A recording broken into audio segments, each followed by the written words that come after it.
আসসালামু আলাইকুম গাইস, কেমন আছেন আপনারা সবাই? তো আজকে রান্নাঘরে চলে গেছিলাম কিছু এক্সপেরিমেন্ট করতে, ঠিক আছে? তো সর্বপ্রথম এক্সপেরিমেন্ট কইরা এই যে দেখেন খোলার মধ্যে আস্তা পেঁচ দিয়ে দিছি। তো দ্বিতীয়ত চুলায় ডিম ভাজতেছি। আর তৃতীয়ত এই যে দেখেন ভাত চড়াই দিছি, ঠিক আছে? তো আজকের এক্সপেরিমেন্ট যেটাকে বলে ওইটা হয় বলে যে পেঁচ, ঠিক আছে? এইটা হইবা আমার এক্সপেরিমেন্টের মূল আকর্ষণ। তো এক্সপেরিমেন্ট করার প্রথম ধাপে এর লুক আসে কিছুটা এরকম, ঠিক আছে? তো চলুন এর পুটকির মধ্যে একটা চাপ দিয়ে এর ভিতরের অংশ বের করা যাক, ঠিক আছে?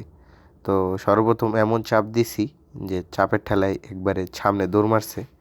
তো ওইভাবেই প্রত্যেকটা পেঁয়াজের পিছন চাপ দিয়ে তার খোল ছুটিয়ে নিলাম, ঠিক আছে? আপনারা দেখতে থাকেন।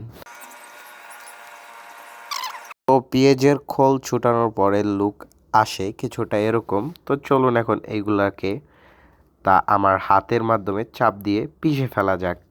তো এগুলাকে পিষে ফেলার পর, ঠিক আছে, এইগুলার ফাইনাল লুক আসে কিছুটা এরকম। তো এর মধ্যে মরিচ দিয়ে দিব, তারপর সরিষা। তো সরিষা দেওয়ার পর এগুলোর উপর আবার কিছুক্ষণ অত্যাচার করব।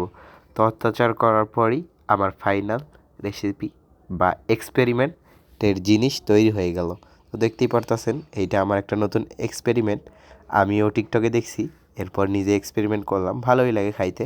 তবে অবশ্যই বেশি করে ভালো করে ভাইজা নেবেন যাতে ভিতরের অংশ সেদ্ধ হয়ে যায়, না হলে ভালো লাগবে না, ঠিক আছে? তো এই যে দেখেন সাথে ছিল আলু ভর্তা এবং ডিম ভাজা, গরম গরম ভাত। দুপুরে বাসায় কেউ ছিল না, তো আজকে নিজে নিজে রান্না করলাম। কেমন হয়েছে ভিডিওটা অবশ্যই কমেন্টে জানাবেন। দেখা হবে অন্য কোনো ভিডিওতে। আসসালামু আলাইকুম, টাটা, বাই বাই।